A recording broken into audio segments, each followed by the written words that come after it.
মা শোনো, আমি আর জয় ঠিক করলাম এবার থেকে তুমি 1 মাস করে আমার কাছে থাকবে আর 1 মাস করে জয়ের কাছে থাকবে।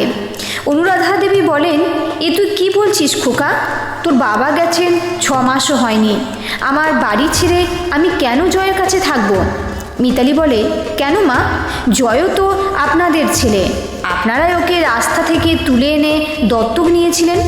জয়ের পরিচয় তো ও আপনাদের ছেলে। তাছাড়া বাবা তো অর্ধেক সম্পত্তি জয়কে লিখে দিয়েছেন, তাহলে মা বাবার দায়িত্বটাও তো দুজনেরই হওয়া উচিত। সব দায়িত্ব কি আপনার ছেলের একার? কিন্তু বড় বৌমা, তোমার বাবার চিকিৎসার খরচ তো ছোট খোকা পাঠাতো। টাকা পাঠালেই কি সব হয়ে যায় মা? বাবার দেখাশোনা আপনি করতেন ঠিকই, কিন্তু আমাদের রান্না আবার বাবার জন্য আলাদা রোগীর পদ করা, সেসব তো আমি একাই করেছি। আপনার ছোট বৌমা মাঝে মাঝে আসতো, দেখে চলে যেত। বৌমা সে তো চাকরি করে, এখানে এসে থাকবে কি করে? ঠিকই তো মা, সে চাকরি করে, আর আমি তো বেকার। আমি যে এত বছর ধরে সংসার সামলে 2টো বাচ্চাকে বড় করলাম, সেসব তো আপনার চোখে পড়েনি কখনো। কিন্তু বৌমা, এই এতগুলো বছর তো তুমি একা সংসার সামলাওনি মা। আমি তো তোমার হাতে হাতে সাহায্য করতাম, আর রান্নাটাও তো করতাম। এই কয়েক মাস তোমার বাবা অসুস্থ হওয়াতে আমি রান্নাঘরে যেতে পারিনি। এখনও তো আপনি কোনো কাজ করেন না। কি করব বলো বৌমা? এতগুলো মাস রোগীর সেবা করতে করতে আমার শরীরটা খুব ভেঙে গেছে, পায়ের ব্যথা, তার উপর বিশ্রামের অভাবে হাত পা কাঁপে। তা মা, আমি তো আপনাকে কোনো কাজ করতে বলছি না, মাঝে মাঝে ওদের ওখানে থাকুন। আপনার রাস্তা থেকে তুলে আনা পালিত পুত্র, চাকরি করা বৌমা কেমন আপনার সেবা করে একবার দেখুন। সন্ধেবেলা শুভ অফিস থেকে ফিরে বলে, মা কাল সকালে রেডি হয়ে থাকবে, আমি অফিস যাওয়ার সময় তোমাকে ওদের বাড়ির সামনে নামিয়ে দিয়ে অফিস চলে যাব। বাস থেকে নামতেই অনুরাধা দেবী দেখেন জয় দাঁড়িয়ে আছে। অনুরাধা দেবী জয়ের বাড়িতে আগে কয়েকবার এসেছিলেন। জয় চাবি দিয়ে দরজা খুলে ভিতরে ঢোকে। বৌমা কি অফিসে? না মা, আমরা দুজনেই ছুটি নিয়েছি। ও গেছে ছেলেকে স্কুলে দিতে, এসে যাবে। জয় বলে, জানো তো মা, বোম্বা মানে তোমার নাতি আজ কিছুতেই স্কুলে যেতে চাইছিল না। যেদিন থেকে শুনেছে ওর ঠাম্মি এখানে এসে থাকবে, ওকে আর পায় কে? কাল থেকে তো ঠাম্মি কখন আসবে ঠাম্মি কখন আসবে বলে মাথা খারাপ করে দিয়েছে। আজ স্কুল যাবার সময় ওর মাকে বলছিল, স্কুলে আজ যাচ্ছি ঠিক আছে, স্কুল থেকে এসে আমি ঠাম্মির কাছেই থাকবো, তুমি আমাকে তোমার ঘরে একদম ডাকবে না বলে দিলাম। আবারও কি বায়না করে রেখেছে বলো তো মা? ঠাম্মি যতদিন এখানে থাকবে ও ঠাম্মির কাছেই খাবে, ঘুমোবে, সব করবে। অনুরাধা দেবী জয়ের কথা শুনে হাসতে হাসতে বলেন, আসুক দাদু ভাই স্কুল থেকে, ওর যা যা আবদার আমি সব মেটাবো। ওর কি দোষ বল? ছোট থেকে তো ও আমার কাছে তেমন কোনো আবদার করতেই পারেনি। সে তোমাদের নাতি ঠাম্মির ব্যাপার, তোমরা জানো। আচ্ছা মা, তুমি এই ঘরে থাকবে, পাশেই বাথরুম আছে, তোমার কোনো অসুবিধে হবে না। এখন তুমি বিশ্রাম করো। দরজা খোলার আওয়াজ পেয়ে জয় বলে, শিলা এ ঘরে এসো। মা আপনি এসে গেছেন? ঠিক আছে, আমি জলখাবারের ব্যবস্থা করি। মা আপনার কোনো খাবারে অসুবিধে নেই তো? না ছোট বৌমা, সব কিছু খাই, তবে বেশি তেল মশলা সহ্য করতে পারি না। ঠিক আছে, আমি আসছি, আপনি ততক্ষণ কাপড় চেঞ্জ করে হাত ধুয়ে আসুন। এ নিন দেখুন তো মা, আপনার পছন্দ হয় কি না। 3টে প্লেটে সেকা পাউরুটি মাখন দিয়ে আর কয়েক টুকরো আপেল, শসা, পেঁপে, কলা আর একটা সন্দেশ। তোমরা এখনও জল খাবার খাওনি? সকালে চা বিস্কুট ছাড়া আমরা কিছুই খাওয়ার সময় পাই না। সে কি রে, সকালের খাবারটা না খেলে শরীর ঠিক থাকবে কি করে? মা আমরা সকালে ঘুম থেকে উঠে চা বিস্কুট খাই, তারপর বোম্বাকে দুধ কর্নফ্লেক্স দিয়ে ওর টিফিন করে ওকে রেডি করে আমরা 3 জনে বেরিয়ে পড়ি। ওকে স্কুল বাসে তুলে দিয়ে আমরা অফিস চলে যাই। ক্যান্টিনে ব্রেকফাস্ট করে নিই। 11টার সময় কাজের মাসি এসে বাড়ির সব কাজ করে রান্না করে রাখে। 3টের সময় বোম্বা স্কুল বাস থেকে নামলে ওকে নিয়ে এসে খেতে দিয়ে টিউশন দিয়ে ও বাড়ি চলে যায়। তারপর আমরা একে একে ফিরি 8টার সময়। আমি বা তোমার বৌমা বোম্বাকে টিউশন থেকে নিয়ে আসি। তারপরে তোমার বৌমা ডিনার রেডি করে, আর আমি সে সময় বোম্বার পড়াশোনার কিছু প্রয়োজন হলে দেখিয়ে দিই। এভাবেই আমাদের সংসার চলছে। মা, আপনি কি চা খাবেন? না ছোট বৌমা, আর চা খাবো না। মা, আজ তো আমার ছুটি, কি রান্না করব বলুন? তুমি যা রান্না করবে আমার ওতেই চলে যাবে। তা তোমার কাজের মেয়ে এলো না? ও তো আসে 11টার পর। অবশ্য আপনি যতদিন থাকবেন ওকে আমি 9টার মধ্যেই চলে আসতে বলেছি। মা, এ হলো কনকদি, আর কনকদি ইনি হলেন আমাদের মা।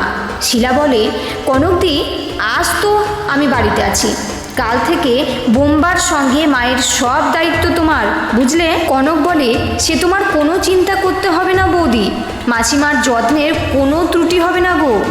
এ কি মা, আপনি রান্নাঘরে এলেন, কিছু লাগবে আপনার? না গো বৌমা, যদি তোমাদের কাজে কিছু সাহায্য।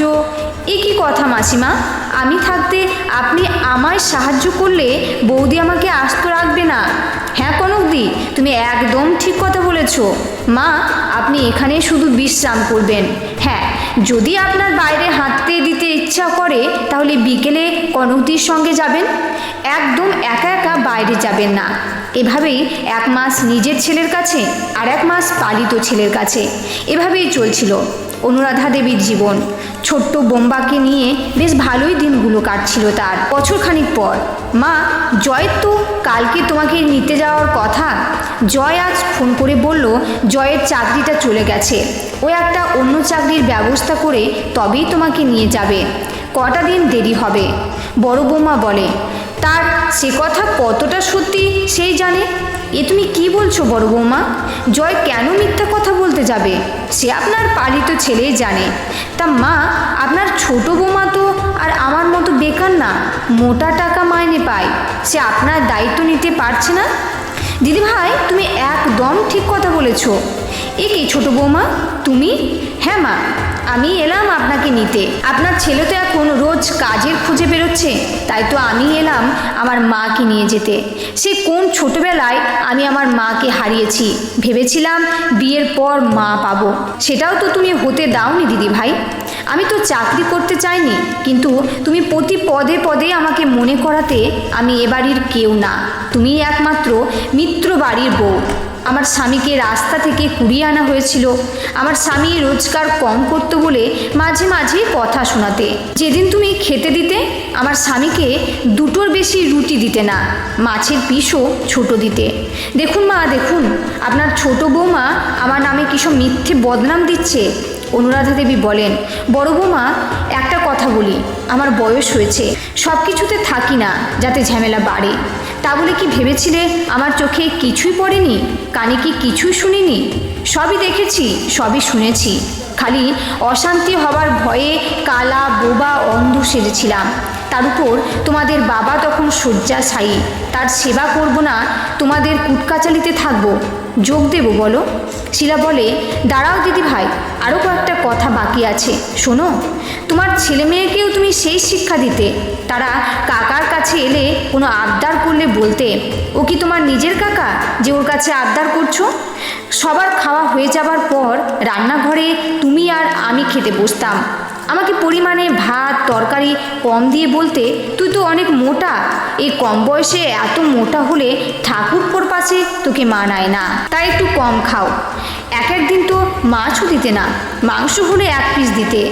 একদিন মনে আছে, মা দেখতে পেয়ে জিজ্ঞেস করতে তুমি বলেছিলে আমি ডায়েটিং করছি, বেশি দিলে আমি খাবার নষ্ট করব। তাই সেদিন মা কি বুঝেছিলেন জানি না, কিন্তু তুমি যখন থাকতে না, কোথাও যেতে, তখন মা আমাকে আমার প্রয়োজন মতো ভাত বাটি ভর্তি করে মাছ বা মাংস দিতেন। সংসারে দাদার সমান টাকা দেব বলে আমি চাকরির চেষ্টা করি, চাকরি পাই, তখন তুমি বলা শুরু করলে সংসারের কাজ তুমি করছো আর আমি বাইরে গায়ে হাওয়া লাগিয়ে বেড়াচ্ছি।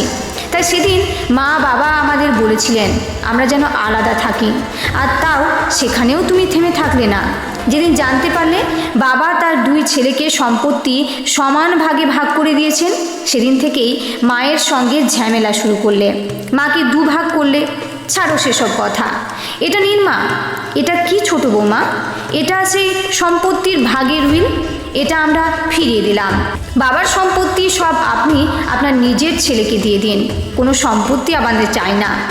আমি আমার মাকে চাই, আমার সংসারে মায়ের আশীর্বাদের হাত চাই, মায়ের কোল চাই, আর আমার বোম্বার জন্য চাই ঠাকুমার সান্নিধ্য। বন্ধুরা, গল্পটি যদি ভালো লেগে থাকে তাহলে প্লিজ লাইক, কমেন্ট ও শেয়ার করতে ভুলবেন না।